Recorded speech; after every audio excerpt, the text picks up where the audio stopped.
Hello everyone, welcome to my channel. Let's start. So आज आपके लिए न्यू वीडियो लेकर आई हूँ जिसमें हम कंटिन्यू करेंगे वाइगॉट्स की थ्योरी।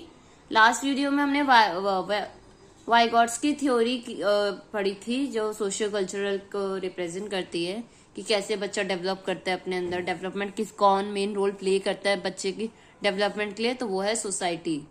ठीक है, तो बच्चा समाज से सीखता है, समाज सबसे ज्यादा इम्पोर्टेंट रोल प्ले करता है। तो हमने इसमें कुछ एस्पेक्ट्स पढ़ने स्टार्ट करे थे कि एस्पेक्ट्स वाइगॉट्स की थ्योरी के, जिसमें हमने एक एस्पेक्ट्स पढ़ लिया था जेडपीडी। जेडपीडी की क्या फुल फॉर्म होती है, जल्दी से मुझे कमेंट सेक्शन में बताएंगे कि जेडपीडी की क्या फुल फॉर्म होती है।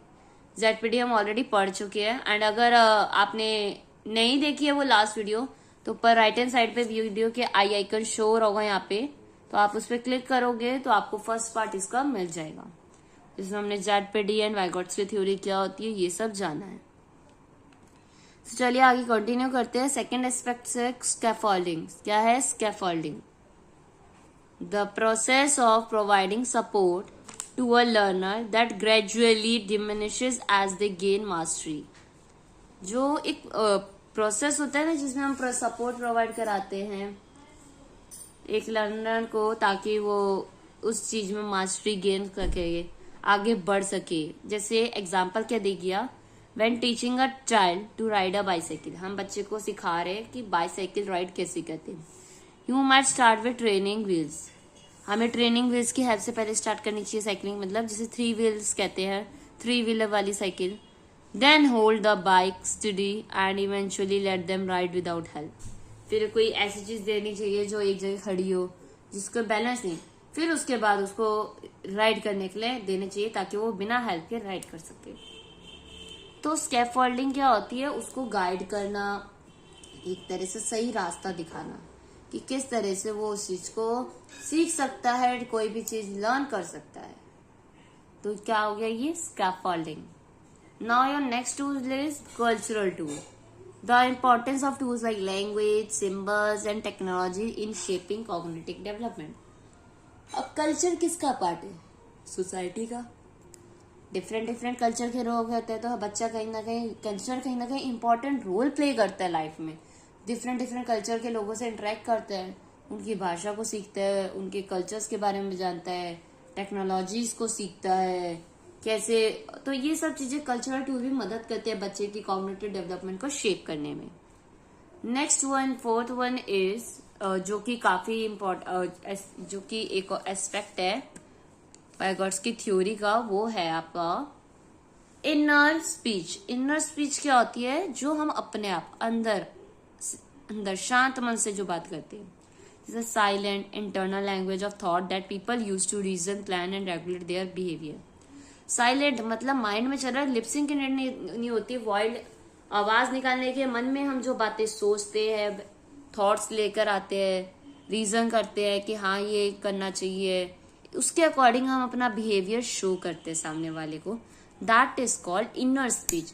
माइंड में हम सोचते हैं ना, हर चीज हम बोल के एक्सप्रेस नहीं करते। अगर हम बिहेवियर में कुछ चेंजेस दिख रहे हैं तो हम बोल नहीं रहे, बट वो हमारी इनर स्पीच, हम अपने आप से अंदर ही अंदर समझ रहे हैं, उस चीज को समझने की कोशिश कर रहे हैं कि कैसे इस प्रॉब्लम से सॉल्व किया जा सकता है, कैसे इसको अच्छे से पढ़ के अपने आप में समझ के इसके अकॉर्डिंग हम बिहेव करते हैं।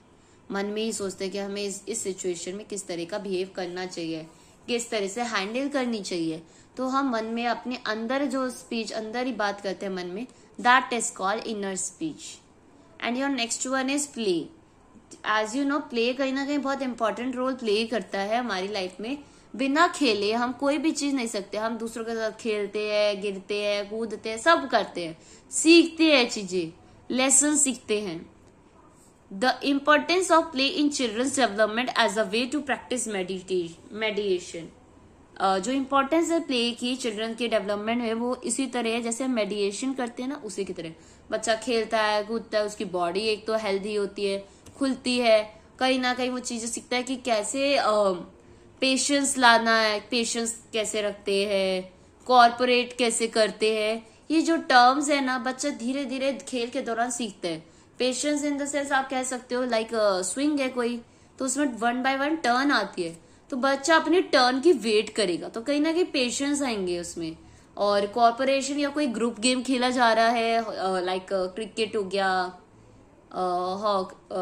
खो खो हो गया, बच्चे खेलते हैं, पकड़म पकड़ाई, एनीथिंग, जो टीम स्पिरिट होती है उसमें बच्चा ग्रुप के साथ अपना वर्क करेगा, कॉर्पोरेट करेगा, उसके अकॉर्डिंग चलेगा ताकि उसकी टीम जीते। तो ये जो कॉर्पोरेशन वाली स्पिरिट है ये भी बच्चा सीखता है। तो ये सब कहीं ना, ये जो की एस्पेक्ट्स है ये सही ना कहीं सोसाइटी से ही हमें मिलते हैं सीखने को।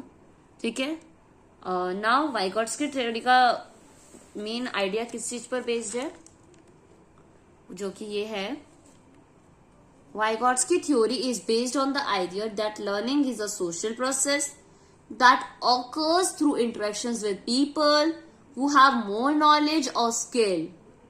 He believed that culture influences our skill. He believed that culture influences cognitive and that each generation passes on their knowledge, skills, values and beliefs to the next generations. Vygotsky theory जो है वो किस चीज पे based है, idea पे, कि जो लर्न होता है ना बच्चा सोशल प्रोसेस है, समाज से सीखता है। कैसे सीखता है? समाज से इंटरेक्ट करके, लोगों से मिलके, जिनके पास उससे ज्यादा नॉलेज है उनसे सीखता है। और कहीं ना कहीं वाइगोट्स्की ये भी बिलीव करते हैं कल्चर कहीं ना कहीं काफी इन्फ्लुएंस करता है बच्चे की कॉग्निटिव डेवलपमेंट में। जैसा कि अभी हमने कल्चरल टूल्स भी पढ़ा था, तो कल्चर से तो भाई बच्चा बहुत कुछ सीख रहा है, लैंग्वेज, दूसरे कल्चर के बारे में जान रहा है और बहुत सारी वैल्यूज को गेन कर रहा है। और कहीं ना कहीं वाइगोट्स्की ये भी बिलीव करते हैं कि जैसे जैसे जनरेशन पास होती है वो अपनी नॉलेज भी पास करती है, वैल्यूज, बिलीफ सब पास करती है नेक्स्ट जनरेशन को। जो उनसे छोटे होते हैं, यंगर्स होते हैं, उनको वो चीजें पास ऑन करते हैं, उनको सिखाते हैं कि कैसे नॉलेज, अपनी नॉलेज आगे छोटे बच्चों को, अब आप छोटे जो भी यंगर वंस होंगे उनको पास करेंगे, स्किल्स सिखाएंगे, आइडियाज देंगे, वैल्यूज उन्हें सिखाएंगे, तो पास होती है ये बाय जनरेशन टू जनरेशन, पास भी की जाती है। हमसे जो बड़े हैं, एज यू नो, आपके जो पेरेंट्स है वो आपको सिखाएंगे, जितने भी एल्डर्स हैं वो उन्हें जो अच्छी वैल्यूज आती होगी, जो भी नॉलेज होगी वो आपको देंगे ताकि आप एक सही रास्ते पे चल सको। तो वाइगोट्स्की कहीं ना कहीं क्या कहते हैं, बच्चा सोसाइटी से सीखता है, सोसाइटी में भी कल्चरल्स हो गए, इंटरेक्शन के थ्रू सीखता है बच्चा, और जो भी नॉलेज गेन करता है कहीं ना कहीं वो जनरेशन टू नेक्स्ट जनरेशन जो भी होती है कमिंग, उसको पास कर दी जाती है। तो यहाँ ये थी वाइगोट्स्की थ्योरी जो कि हमने 2 पार्ट्स में डन करी है। और आई होप हम अब वाइगोट्स्की थ्योरी आपको क्लियर होगी, क्योंकि इससे रिलेटेड भी क्वेश्चंस आते हैं जिसमें आपको ना सिचुएशन दे दी जाती है एंड पूछा जाता है किसकी थ्योरी है अकॉर्डिंग टू दिस सिचुएशन, कौन कहता है। अगर ऐसा आ जाता है कि सोशल कंस्ट्रक्ट है, सोसाइटी से बच्चा सीखता है, ये बात किसने बोली है? तो वाइगोट्स्की ने बोली है। वाइगोट्स्की ने कही है कि बच्चा सोशली नॉलेज कंस्ट्रक्ट करता है, सोशल कल्चरल के थ्रू गेन करता है नॉलेज। तो ये बात किसने कही है? वाइगोट्स्की ने। तो ये थे आपके लिए वाइगोट्स्की के सेकंड पार्ट की वीडियो। आई होप आपको समझ आई होगी। अगर वीडियो समझ आई हो, अच्छी लगी हो, तो समझ आई हो, हेल्पफुल लगी हो, तो वीडियो को लाइक, शेयर, कमेंट करके जरूर बताइएगा कि आपको वीडियो कैसी लगी। एंड अगर कोई कमी भी लगती है तो आप वो भी रिकमेंड कर सकते हैं। एंड मैंने वीडियो के स्टार्टिंग में भी आपसे ZPD की फुल फॉर्म पूछी थी। आई होप आप में से जितनों ने भी मेरी वीडियो देखी है उन्होंने ZPD की फुल फॉर्म पता ही होगी ZPD क्या होते हैं, क्योंकि ZPD भी एक इम्पॉर्टेंट टॉपिक है और जिससे रिलेटेड क्वेश्चंस आते हैं। एंड मैंने ZPD पे भी पर्टिकुलर इस टॉपिक पर वीडियो अपलोड कर रखी है अपने चैनल पे, तो आप चेक कर सकते हो। So thank you so much for watching my video everyone, and don't forget to subscribe my channel.